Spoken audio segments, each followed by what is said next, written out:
do, be, do, be, do, be, do, do.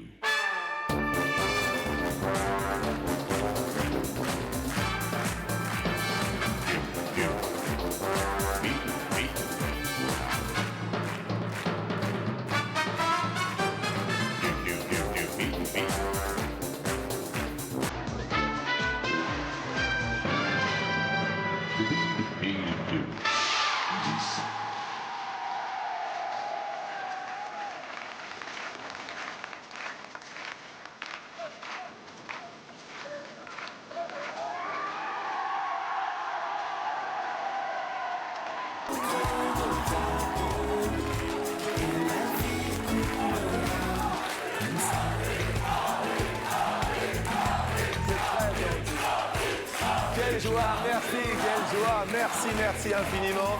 Bonjour et bon week-end.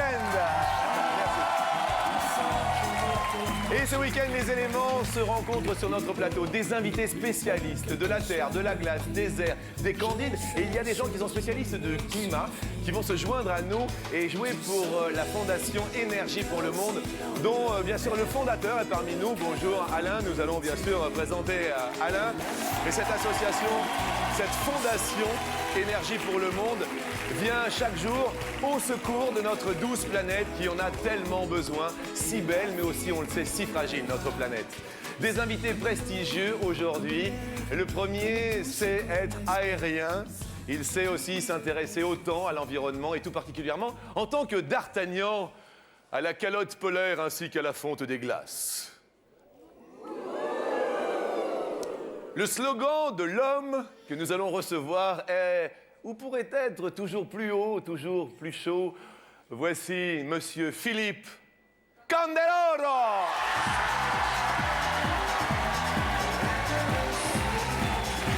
Oui, regardez.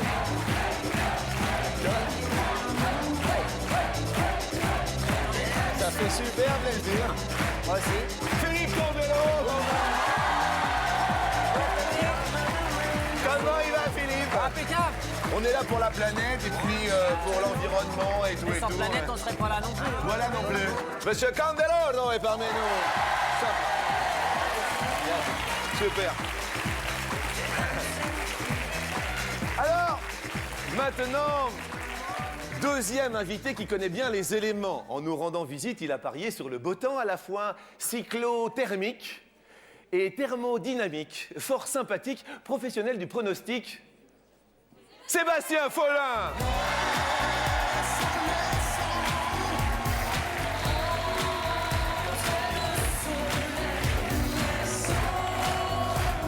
Thermodynamique, C'est pas mal. Hein? On me l'avait jamais fait. Mais oui, justement. Je suis donc thermodynamique. Oui, mais C'est extraordinaire. tu es un peu le soleil. Regarde, laissons entrer le soleil pour toi. Moi, le soleil. Là, c'est toi.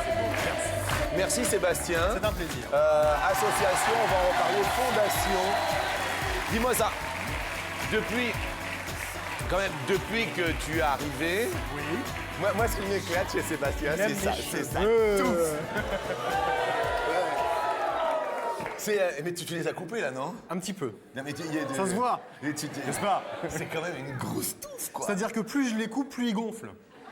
Ah ouais, comme C'est, quoi, c'est voilà. pas proportionnel de rien. Non. D'un seul coup, tu peux, voilà. obligatoirement. Merci Avec plaisir. d'être venu, bien sûr, pour Merci. la fondation dont nous allons parler dans un instant. Et puis, mes amis, grand spectacle, effectivement, ce week-end, car notre invité fait sur notre chaîne la pluie également et le beau temps. Je dirais que c'est l'une des filles qui a de l'air, qui a du caractère, mais qui est des plus populaires. Elle a accepté aujourd'hui d'ensoleiller notre plateau. C'est vrai que c'est un petit peu le soleil de TF1 également. Accueillons Catherine Laborde.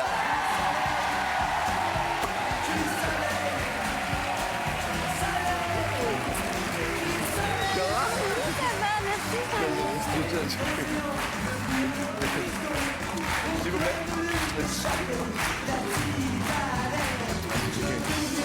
Catherine Laborde. Très bien. Tu t'intéresses à la planète, tout ça, t'es obligé avec ton métier. Je suis obligée, en effet. Ça se passe et- comment au quotidien alors? Eh ben, je lis des livres tout le temps, Oui. je vais à la météo, je parle avec des gens, je vais à des réunions, je vais à des séminaires, j'apprends, j'arrête pas d'apprendre. D'accord. Voilà. Alors tu vas nous donner un petit peu de ton savoir sur la planète, parce que nous on est un peu des candides. Ben, moi aussi, je sais pas grand-chose. Plus, Mais- on pioche, moins on sait. C'est Eh bien, terrible. on va piocher pendant tout ce week-end avec toi. Merci de ton sourire au quotidien. Voilà. Merci, Jean-Luc.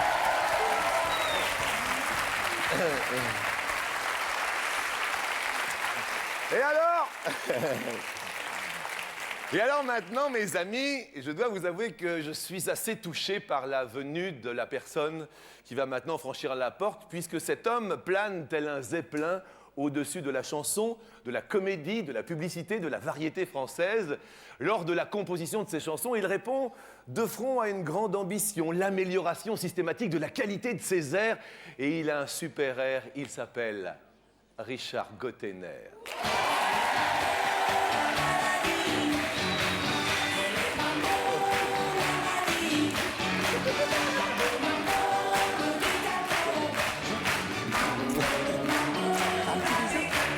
Ça, c'est comme attends, regarde, Richard Gottener. Non mais attends, Richard Gottener. Non mais attends, il y a un spectacle en ce moment au Temple dont nous allons bien évidemment parler, de la poésie, de l'humour. On a préparé juste un petit échantillon de ce que tu as fait. Par exemple, Richard Gottener, c'est... Et femme à lunettes, hein? Et puis, alors il y a tout le côté chanson, parce que Richard Gottener, c'est aussi... Tu bagues nous dedans les pâturages. Eh oui. Et il y a eu énormément de pubs. Il y en avait quelques-unes, oui. Il y a quoi que tu as chanté, Richard? Que j'ai chanté, oh, bah, pas tellement. Que moi, tu as composé. Qu'on a fait. Mais je suis pas tout seul. Je travaillais avec Claude Angèle, avec Selma Rangel, Oui. et puis avec d'autres camarades Oui. qui étaient compositeurs. Parce que moi, je ne suis pas compositeur, je ne suis que concepteur, Oui, auteur et tout ça. Mais... Et interprète aussi. Et interprète de temps en temps, oui. Oui, oui. Merci d'être là, Richard. Ça me fait plaisir. C'est bien. Merci. Ah, Richard.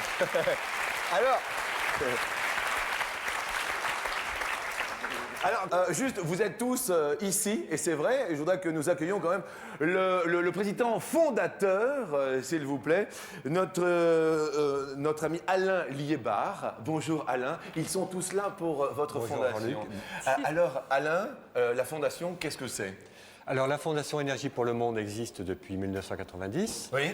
et nous amenons de l'énergie, des énergies renouvelables aux populations défavorisées, Oui. essentiellement dans les zones rurales des pays du Sud.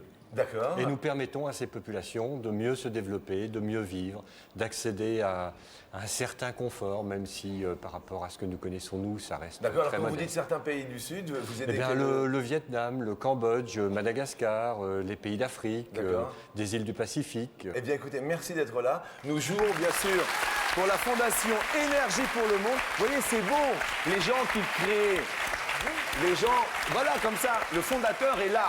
Bien, le fondateur bien. est là. Vive les fondateurs qui sont là. Voilà. On dit bonjour à la culture parce qu'on a une culture, nous, Richard, ici, il s'appelle Baryton. Vous allez voir, Baryton de la culture, bonjour. Bonjour Jean-Luc, bonjour à nos invités, bonjour à notre public. Et bonjour aux potes, les petits potes qui sont là aussi.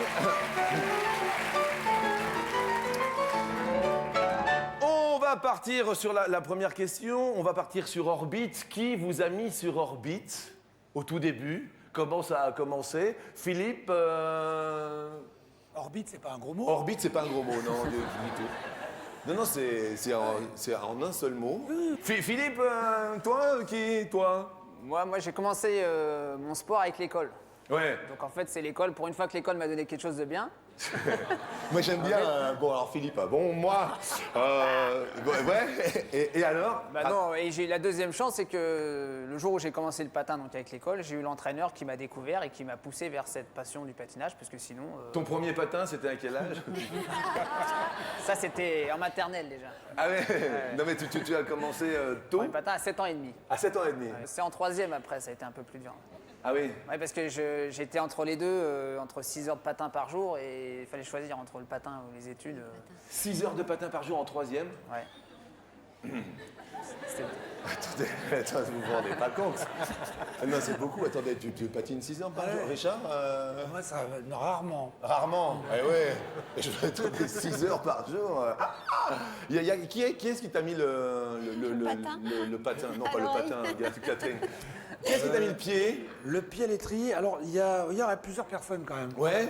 La première personne, c'est une femme qui m'a un jour choisi pour rentrer dans une agence de pub. J'avais fait un faux dossier que j'ai déclaré comme tel. J'ai dit voilà, je veux être rédacteur, je veux faire de la pub. J'ai fait un faux dossier parce que j'en ai jamais fait, donc je peux pas avoir de dossier. Et cette femme a écouté, elle m'a dit bon d'accord, ok, bah, je vous engage et voilà. La deuxième personne qui m'a vraiment mis le pied à l'étrier, qui m'a lancé sur scène, on peut dire, qui m'a poussé sur scène, c'est Coluche, qui un jour m'a dit au fait, je t'ai pas dit, mais tu fais ma première partie au Café de la Gare. Qui, moi? Ouais, toi. Bon. C'est quand? C'est juillet, août. D'accord. Bon. On peut pas dire non, là. Ouais. Voilà. Et Oui, je sais, j'ai l'air un peu con. Il arrive d'un seul coup. Hein. Ça va, Sébastien? Ça va, un petit sursaut. Mes cheveux ont sursauté. Oui, ouais. ça doit. Qui est-ce qui t'a mis sur orbite, toi, Sébastien? Moi, c'était à l'école, Ouais. 4e, un copain de classe. J'ai commencé par faire de la radio. Il m'a dit un jour, tiens, je fais de la radio, Oui. mais j'ose pas parler dans un micro, donc est-ce que tu veux venir le faire? Donc je n'avais jamais fait ça. Oui. Et j'y suis allé et du jour au lendemain, c'est devenu ma passion et j'ai fait ça pendant toute ma scolarité, de 4e jusqu'à la terminale. C'était où? C'était à La Réunion. Il y a eu un petit coup de pouce, il y a eu un coup de chance. Oui, il y a eu un gros coup de bol puisque TF1 est tombé sur une ancienne cassette de mes prestations à La Réunion où je présentais la météo. Ils m'ont appelé et j'ai eu le culot de refuser dans un premier temps. Ouais. Et j'ai rappelé 6 mois après et par chance la personne qu'ils avaient trouvée parce qu'ils m'ont pas attendu non plus. Non plus. Ils étaient attendent pas. désistés 2 ou 3 jours avant que je rappelle. Ah oui. Un peu morveux, genre, vous savez, c'est le mec qui vous a dit non il y a 6 mois, tout compte fait, je veux bien le faire. D'accord. Ah bah ça tombe bien, il y a la place, donc voilà, et ça s'est fait. Et depuis, c'est. Eh ben depuis, je c'est un bonheur. suis magnifiquement entouré. à la Eh oui, maison. avec Catherine. Et Catherine, alors, qui sur orbite, qui. Le hasard aussi. Je me suis retrouvée à TF1 par hasard, parce que ma sœur était à TF1 à l'époque, journaliste, Oui. Françoise, et il cherchait quelqu'un pour la météo. Alors je suis allée voir, et je suis tombée sur Michel Cardoz et sur Alain Gillot-Pétré. Oui. Et alors, épaulée comme ça, par l'un et par l'autre, blouf, je me suis lancée. C'était difficile, heureusement qu'ils étaient là. Mais ils m'ont bien tenu la main, ils ont été charmants. Michel Cardos, que nous saluons bien Oui, sûr que au j'embrasse. passage. Mes amis, première question. Richard, on panélise un petit peu en France, on a un panel représentatif et ils répondent à des questions. Par exemple, ils ont répondu à celle-là. Sur 100 Français, combien pensent qu'envoyer des satellites dans l'espace détraque les saisons? C'est la question que je pose. Alors, vous avez sur 100 Français, à votre avis, c'est un pourcentage. Philippe, Oui. qu'est-ce qu'il dit, Philippe, au niveau des 100 sur 100 Français? Moi, Combien j'ai mis pensent 17, moi. 10. Ouais, je sais pas. c'est pas mal, c'est bien, je Qu'est-ce trouve. qu'il y a, Richard? Moi, j'ai mis 17 aussi. Non, c'est pas vrai. Si. C'est tiens. une paire de 17? Je sais pas, faut qu'on fasse un groupe. Moi j'ai mis s'appelait 17 les aussi. Non. J'ai mis C'est 15, pas- j'ai mis combien 15. 15 pour le Slovaquie. Oh bah dis donc, qu'est-ce qu'il y a, Catherine? Moi, j'ai mis 30. 78. Qu'est-ce qu'il y a? Moi, j'ai mis 34. 34. C'est pas 17 bien. et 17, ça fait 34. J'aime bien tout le monde. Regarde. Alors, à votre avis, les Français, sur 100 Français, combien pensent qu'envoyer des satellites dans l'espace détraque les saisons?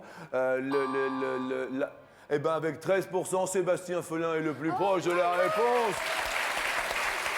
Philippe, ça va? Richard, ça va?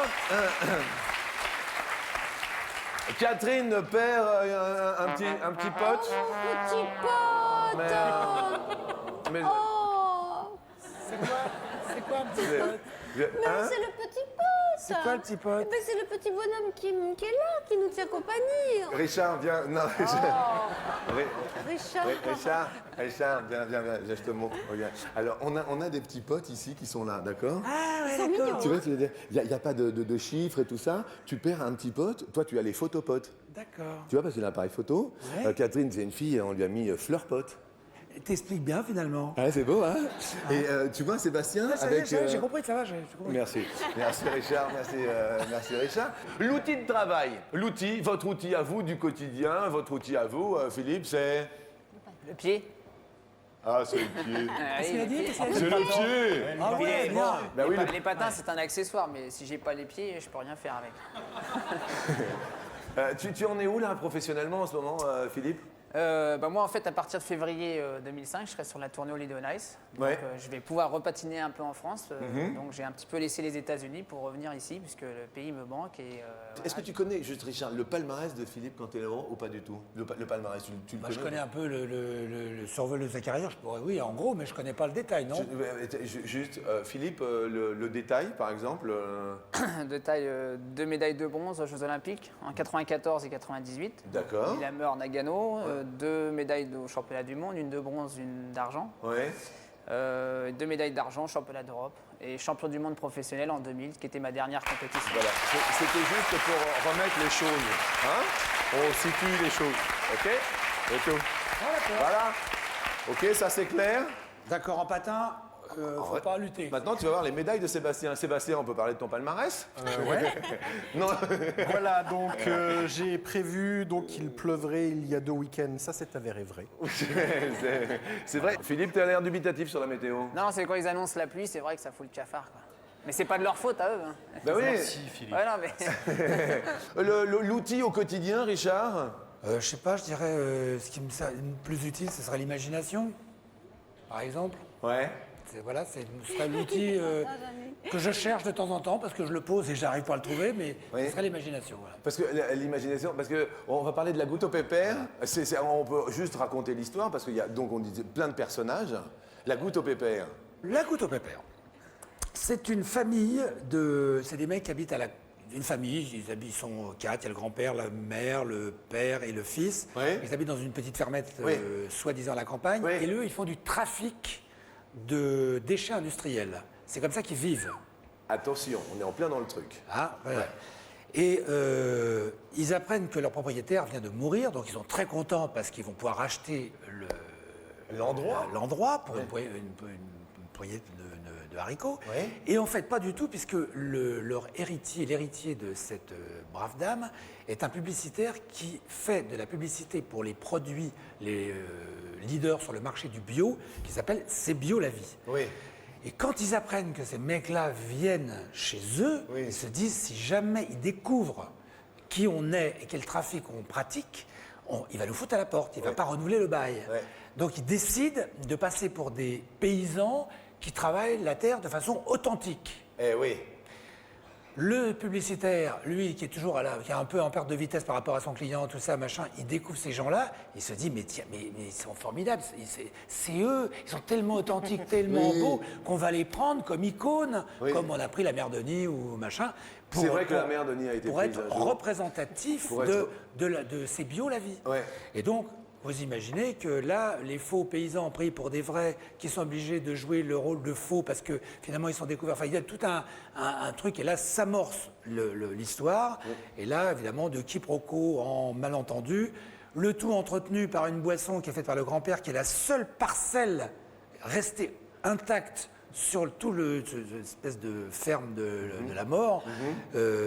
C'est Larzac qui fait une goutte au pépère, qui est faite avec des plantes, on ne sait pas trop ce qu'il y a dedans. Cette boisson a pour vertu première de faire dire la vérité, mais en plus on oublie un peu ce qu'on a dit. Oui. Alors ce qui fait que C'est la goutte au il y en a pépère. quelques-uns qui vont en boire, qui vont se mettre à table, qui vont déballer des trucs, qui vont pas se souvenir qu'ils ont dit des trucs. Enfin bon, et tout ça, s'entremêle dans une comédie où il y a des portes qui s'ouvrent, qui se ferment, et voilà, machin, Alors, avec un dialogue. Attends, quand tu dis il y a des portes qui s'ouvrent, qui se ferment, c'est toi qui les ouvres toutes et qui les fermes toutes. C'est un peu ça, oui. Mais Ouais. l'idée, c'est quand même de faire oublier au bout d'un moment, puisque tu as vu le spectacle, j'espère que tu ne me démendiras pas, Ouais. de faire oublier à un moment donné que je suis tout seul Ah ouais. et de faire. Quand je te Tu parle- fais combien de personnages en tout? Il y en a 9. Ouais. Oui, il y en a 9. Mais dans ces 9 personnages, il y en a qui font des doubles jeux. Oui. Donc c'est un peu un tiroir aussi. On peut mettre un tout petit extrait ou pas en route si j'appuie sur play, juste pour nous faire entrer dans l'horizon de ton spectacle ou pas, dans l'univers? Je sais pas si je vais y arriver. Hein. Si, Bon, tu peux je vais y essayer. arriver. Regarde. Tiens, il faut que je passe.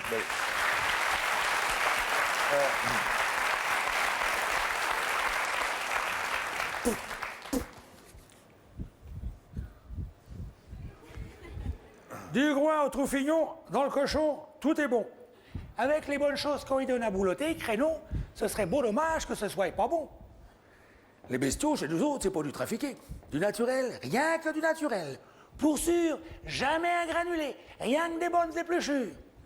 T'as au lieu de bavasser, surveille donc ta baratte, tu vas y faire tourner. Tais-toi donc, l'acrobate. Avec de la bonne crème comme ça, ce serait péché que d'y louper le beurre, dame. Tiens, ça me donne des idées. Le beurre, l'argent du beurre et le cul de la crémière. Viens voir un peu par là, toi, coquine de fermière, que je te tartine l'anneau. Arrête donc de faire le fou, non mais. Grand dégoûtant, tu vas me souiller les dessous. Bah quoi, c'est la nature, va pas faire ta sucrée. Une petite saillie vite fait sur le coin de la table. Allez, balai, pas de fiche-moi donc. Tranquille, bobo cochon. Allez, et puis d'abord, pouah, tu sens le saucisson. Et alors, t'aimes pas ça, le saucisson, ma cochonne? T'as pas toujours dit ça? Viens là que je t'amidonne. Richard Gottener. Oui,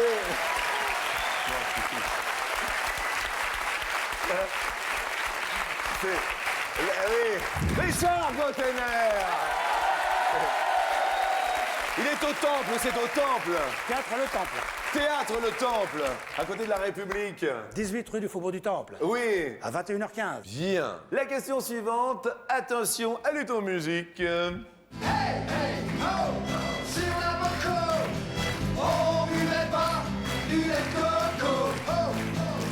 Combien de mètres de long le pétrolier Erika mesurait-il? Nous sommes dans l'environnement. Puisque nous parlons d'énergie pour le monde, Erika, la longueur de l'Erika, Sébastien, tu l'as... J'ai mis 350 mètres. 350 mètres? L'Erika?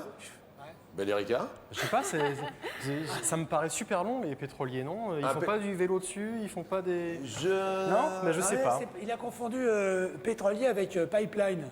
Oui, peut-être Pipeline. Richard, tu l'as mis à combien l'Erika? Moi, je l'ai mis à 150, mais je sais pas. 150 mètres d'Erika. Catherine? 200. De 200 mètres? Ah, ça... Ah, il y en a qui sont d'accord, c'est pas différent. Bien. Et quand ils applaudissent, ils connaissent la réponse? Non, non, vous connaissez la réponse? Comment y aller? Oui, non. Non, mais c'est selon le Ah oui, public, c'est selon eux, pour l'instant. Regardez par exemple, Sébastien, 350. Enfin, j'avais mis 500, j'ai corrigé. Hein. J'ai dit 500, Catherine, 200. Oui. Richard, 150. Philippe? Je vais être entre les deux, moi.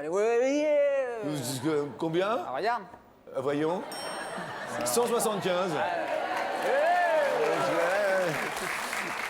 Et en fait, l'Erika, 184. Eh bien oui, Philippe. Mais bravo, Philippe. Bien, Catherine, Sébastien. Mais c'est le grand frère, il est plus grand. Oui. C'est là, rien du tout. Hein. C'est la grosse Erika, là, dont je parle. Et c'est la grosse discopote qui s'en va, mais... Oui, mais vous inquiétez pas, Sébastien reste sur la question suivante. On va parler de votre première fois à la télé. T'as des fans, hein? Cet homme a... comme ça, ouais, non, mais t'as des fans, hein? La première fois à la télé, la toute première apparition, Catherine, ça a été... C'était la météo à TF1 le matin dans l'émission de Robert Namias et c'était affreux tellement j'avais le trac. Ouais. C'était affreux, il y avait la caméra là comme ça. Un J'étais grand souvenir. Ouais. tétanisée. Le lapin dans les phares. C'était terrible. Vous avez déjà vu un lapin dans les phares d'une voiture? Une petite lapine, Catherine. C'est Catherine la lapine. Et compliqué. Très compliqué, très compliqué. Une des toutes premières fois, pour me rassurer, j'ai raconté souvent cette histoire. Elle déteste que je la raconte, pardon, Gabrielle. Gabrielle a 18 ans maintenant. Mais à qui l'époque, Gabrielle, c'est ma fille. Oui, excusez-moi, parce que Gabrielle, pardon, D'accord. Gabrielle a 18 ans maintenant. À l'époque, elle avait 3 ans. Oui. Je l'avais amenée sur le plateau pour me rassurer un petit peu. Oui. Et elle était assise là bien sagement, elle disait rien. Puis quand elle m'a vue en train de regarder cet objet noir comme ça, fixement, en train de sourire bêtement à un truc où il n'y avait personne dedans, elle s'est levée, puis elle est venue vers moi et elle a dit « Maman, pipi ». Pendant le direct. Ah oui. Vous avez eu du bol quand même. Et alors moi je regardais ma gosse comme ça qui était accrochée à mes basques et qui disait maman, pipi. Et moi je continuais à faire la météo, j'essayais de la cacher, de parler des anticyclones, des dépressions. Et elle s'accrochait, maman, pipi. En direct. Oh ça a été terrible. Vous voyez les premières fois et depuis, ça va? Depuis elle a grandi. Ça lui file la honte à la face. Elle a 18 ans, elle fait toujours maman, Et pipi. maintenant, c'est plus pipi.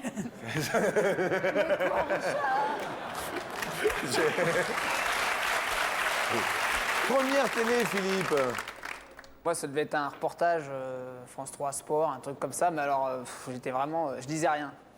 On me posait des questions, mais je répondais pas. J'étais un peu comme Catherine, tétanisée en fait. Je Ouais. pouvais rien dire.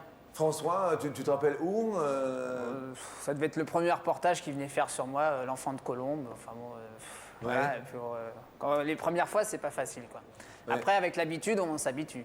Et Je deviens même un peu trop excusez-moi, bavard. Philippe Candeloro, avec l'habitude, tu t'habitues, tu comprends, c'est ça l'imaginaire de Philippe. Ça, c'est vrai. Mais, Plus t'en as des qui viennent, plus t'en as des qui arrivent. exactement. Question suivante. Moi le papy, tout vers mon lit, sur un traitement, tous une parler de la pluie et du temps. Les trois vieux papis vont parler de télé. Par ici, la télé dure. Écoutez l'Arthur. En moyenne, combien de jours par mois un Français sa télé n'allume pas? Et ta sœur, elle volait à l'endroit. Eh oui, sa télé n'allume pas par mois. En moyenne, le public est fou parce qu'évidemment, c'est une moyenne. C'est Alors, possible. Oui. Jean-Luc, l'Agence de l'environnement et de la maîtrise de l'énergie conseille de l'éteindre et de ne pas la laisser en veille parce que la laisser en veille, c'est bien gentil, mais ça consomme, mine de rien. Philippe, tu réponds combien? Moi, 2 jours par mois, c'est déjà un grand maximum. C'est une moyenne, bien entendu. Tu vois, le public a l'air de te suivre. Merci, public. Ah, mais le public t'aime Non, en mais plus. c'est donc. c'est impossible une journée sans télé, non? Non, on a posé la question aux Français. C'est un panel très, très, très représentatif de la France. Toi, Seb, t'as mis combien par mois? Je sais pas, 3. 3? 3 jours par mois? Tu as l'air dubitatif. Ben voilà. Je vois. Catherine, combien de jours? J'ai mis 2 jours aussi. 2 days? Yes, just 2 days. Just 2 days, apparemment aussi, ça te répète. Elle, j'aime bien parce que toi Richard, c'est quand même le conquérant, c'est El Ricardo, c'est Richard le téméraire. Richard, toi, ta réponse? Moi, ce serait 1, moi, je dirais 1. Just one day? Un petit jour. C'est 1 parce qu'on peut pas dire 0,5, quoi. Ouais, toi, tu l'allumes tous les jours, tous les jours, tous les jours. Ah, non, je l'allume pas tous les jours, je l'allume pas en vacances. En vacances, je veux pas en entendre parler, Oui. mais sinon, tous les jours, je l'allume. Alors, les Français, la France, vous, nous, en moyenne, on l'allume pas combien de jours? Eh bien, 4 jours, c'est Sébastien qui est le plus gros. Parce que tu vois, si on cumule tes jours de vacances, 3 semaines, un mois. Alors, Richard, tu perds un pote, mais... Ah si, mais si, Ah c'est non, terrible. oh, c'est injuste. Les autres, c'était normal, mais moi, c'est injuste. Mais Richard, tu restes avec nous pour la question co. Alors, le public le sait, il y a une question... tu vois, là, c'est une question coquine à la télé. D'accord. Tu vois? Par exemple, je vais te poser la question si tu as déjà, toi, testé un lieu qu'il faut déconseiller à tout le monde, tu vois? Tu vois? Catherine, tu as déjà essayé un lieu qu'il faut déconseiller à tout le monde. Hein?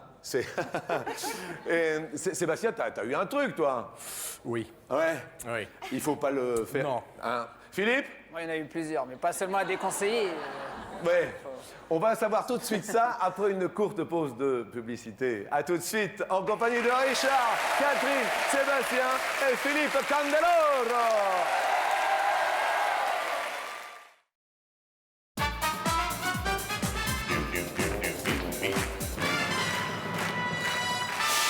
Du soleil, comme si l'on pleuvait. Soleil en compagnie de Philippe Candeloro. À ses côtés, mes amis, le célèbre, l'unique Sébastien Follin. Effectivement, des émissions spéciales ce week-end, environnement. On remercie bien sûr l'ADEME, l'Agence de l'environnement et de la maîtrise de l'énergie, qui nous a aidés à préparer cette émission. Et Catherine Laborde est également parmi nous. Il joue pour la Fondation Énergie pour le Monde, dont le président Alain Liébar est parmi nous. Le président fondateur Alain Liébar, s'il vous plaît. Merci Alain d'être parmi nous et je voudrais que nous fissions d'innovation à celui qui officie en ce moment au théâtre, Richard Gottener. Merci de passer le week-end dans notre compagnie, Richard. Soleil, soleil, et il va y avoir du soleil, car mes amis, c'est la question coquine qui arrive si vous venez d'arriver. Nos invités ont testé des lieux et il ne faut pas réitérer l'opération, nous sommes d'accord tous. Sébastien, le lieu qui, toi, t'a marqué, si je puis m'exprimer ainsi. Un lieu dans la nature où pas loin se trouvait un nid de fourmis, sur lequel aurait pu traîner un caleçon. Ah, et alors? Quand le caleçon a été remis à sa place... C'est-à-dire à sa juste place. Voilà. On peut dire que les fourmis ont fait le voyage. Et elles n'ont pas fait le voyage pour rien. Ah non. Tu t'en rappelles encore? Tout à fait. Elles n'avaient pas mangé depuis bien longtemps. La fourmi réunionnais, ça... C'est tout petit, c'est tout rouge, mais c'est vorace. C'est tout petit, tout rouge, mais c'est vorace. Voilà. Richard, tu as testé toi-même et les enfants sont là, il y a des adolescents, c'est le week-end. Oui. Et il ne faut pas qu'ils le fassent. Il y a plusieurs endroits où il ne faut pas le faire, mais moi, j'ai gardé un mauvais souvenir d'un ascenseur. C'est-à-dire que je m'attendais... les ascenseurs sont faits pour se déplacer de haut en bas, Oui. mais quand on imprime un mouvement horizontal à l'intérieur d'un ascenseur, Vertical. ça tape. Tu vois le truc samba qui arrive. T'as le truc, l'ascenseur qui se met à taper contre les trucs. Non, et ça fait du bruit, donc t'as des mecs qui sortent. Ah là oui, d'où la Un peu moins de bruit dans l'ascenseur. Et c'est là où tu t'es fait gauler. Et je me suis fait gauler en plein ascenseur. Ça a été la ascension, on peut gaule même de le dire. l'ascenseur et c'était... La gaule de l'ascenseur. C'était ça en fait. Donc l'ascenseur, je recommande pas non plus. Je comprends. Catherine, il ne faut pas. Non, on a essayé, mais il faut pas. J'aime bien Catherine. Le sable est à déconseiller, surtout la nuit. Le sable la nuit. Oui. Oui, parce qu'autrement ça fait marchand de sable. Non, c'est pas ça que je voulais dire, Jean-Luc. Qu'est-ce que tu voulais dire? Voilà, c'est ça. C'est abrasif. C'est abrasif. C'est abrasif et c'est très froid. Parce que, n'est-ce pas, le sable ne garde pas la chaleur du jour, même s'il a fait très chaud sur la plage. En revanche, il garde l'humidité. Donc, non seulement c'est abrasif, mais c'est humide. Mais je Voilà. me demande s'il faut boire mieux quand même un sable mouillé qu'un sable sec, parce que vous pas terrible. C'est le sable. discute. Ouais, le sable, c'est dans les rêves, mais dans la réalité, ça. C'est abrasif, comme le dit très justement Richard. Oui, c'est abrasif. Philippe, Moi, je suis plutôt acrobate, moi. Donc, c'est. moi, j'ai essayé un peu perché sur un rocher en pleine nature avec des voitures qui passent en dessous. Parce qu'il y a le risque aussi de se faire choper, donc... Non, mais c'est-à-dire sur un rocher. J'avais fait grimper ma femme. Ouais, j'aime bien, j'avais fait grimper. Non, parce que moi, Vous voyez, c'était bien grimpé, ma femme. Bon. Je conduisais, puis je vois un endroit assez haut. Oh, je me ferais bien le piton de la fournaise. là. C'est Ouais, exactement ça, en fait. Ouais. Et donc, je dis, allez, viens, chérie, on s'arrête. Ouais. Voilà. Et puis, on ouvre la grimper, mais c'est vrai que déjà, pour grimper, il a fallu un quart d'heure. Ouais. Et donc, ma femme était un peu énervée, déjà. Bah oui. Et donc, là-haut, j'avais pas calculé l'espace. Ouais. Donc, on était assez étriqués, il n'y avait pas beaucoup de place pour se tenir. Étriqué. Oui. D'accord. Bien étriqué. Oui. Et alors? Et ben donc, c'était pas super parce que elle était un peu gênée, pas dans une bonne position. Moi, j'étais aussi un peu déçu de l'endroit finalement. Ouais. Et donc, voilà, il faut déconseiller les endroits un peu trop, voilà. Un peu trop farfelu. Un peu trop farfelus, ouais. Étriqué, Enfin, oui. étriqué, parfois, ça peut être bien aussi. Hein, mais... Oui, Oui. ça dépend comment on se positionne. Exactement. Ça va, Richard? Ça va, mais je me régale. Eh bien, on va se régaler avec la question coquine.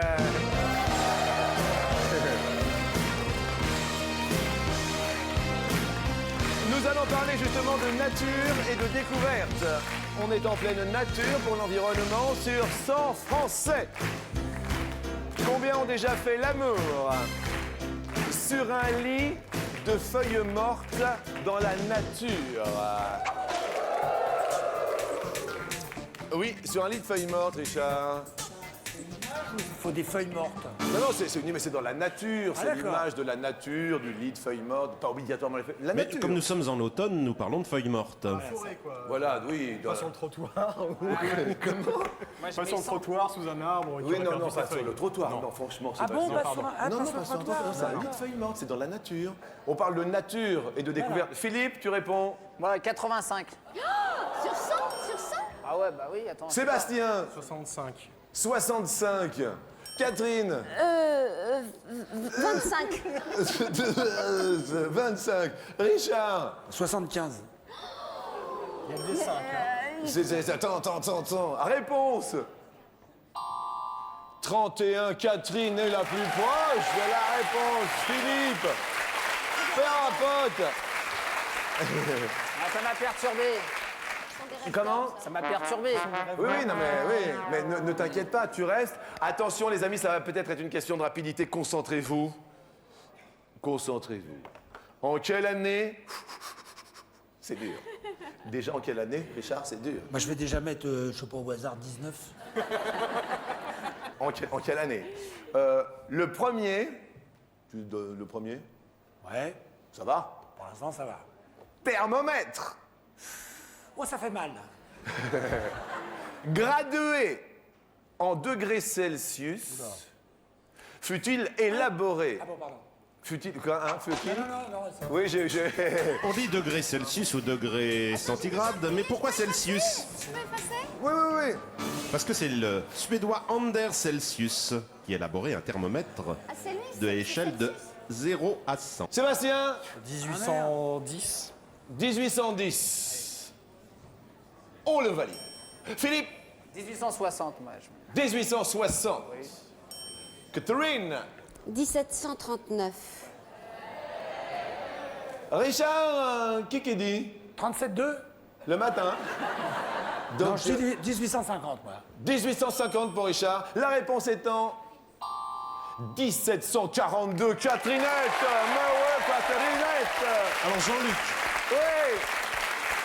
Oui. c'est son anniversaire, il est né en 1701, il a donc aujourd'hui 303 ans. Bon Oui. anniversaire Anders. Mais mes amis, il faut vous départager séant. Une dernière question pour ce midi. Aujourd'hui, samedi. La voici. Et ça fait pas rire, Richard. Selon Albert Einstein, combien d'années l'espèce humaine vivrait-elle si les abeilles disparaissaient? Autrement dit, combien il resterait à l'humanité à vivre si les abeilles disparaissaient. C'est lui un des premiers qui avait remarqué, qui avait élaboré cette théorie comme quoi si les abeilles disparaissaient, elles qui pollinisent les plantes, il n'y aurait plus de végétaux pollinisés, donc beaucoup d'espèces végétales disparaîtraient, donc nous aussi avec. Polliniser. Alors, c'est dur, à votre avis, selon Einstein, il n'y a plus d'abeilles. Et à votre avis, l'espèce humaine peut rester combien de temps sans les abeilles? Sébastien? 150 ans. 150 ans. Catherine? Vous avez une très jolie cravate, Jean-Luc. C'est la bonne réponse. Eh oui. Catherine, qu'est-ce que tu dirais? Moi, j'ai mis 0, pas d'année, je crois. Un direct. 0. La dernière abeille. Oui, je crois que s'il n'y a pas d'abeilles, il n'y a plus d'humains, non? Il n'y a pas d'abeilles, il n'y a plus d'humains? Oui, c'est le sens de la c'était question, l'idée. mais Plus en du combien de temps? miel. Eh oui. C'est pas... Ouais. Richard? 170, allez. 170. À condition qu'on ait des réserves et des haricots verts dans le placard. Réponse 4 ans, Catherine, mais oui, 4 années selon Einstein. Alors Jean-Luc, Oui, cela mérite une petite explication Rapide, supplémentaire. C'était oui. selon Albert Einstein. Évidemment, on ferait des réserves, on trouverait d'autres solutions. Bien sûr. Mais il faut faire très attention aux insecticides. Il paraît qu'il y en a qui abîment, qui tuent les abeilles. C'est pas bien. la grande gagnante aujourd'hui est Catherine Laborde. Oui, que nous retrouverons demain en compagnie de Richard Gottener. Ils joueront pour la Fondation Énergie pour le monde. Le monde en a besoin, la planète en a besoin. Sébastien Follin. Il sera bien sûr en notre compagnie demain midi dimanche, Philippe Candeloro. Merci, à demain, bon appétit, ciao.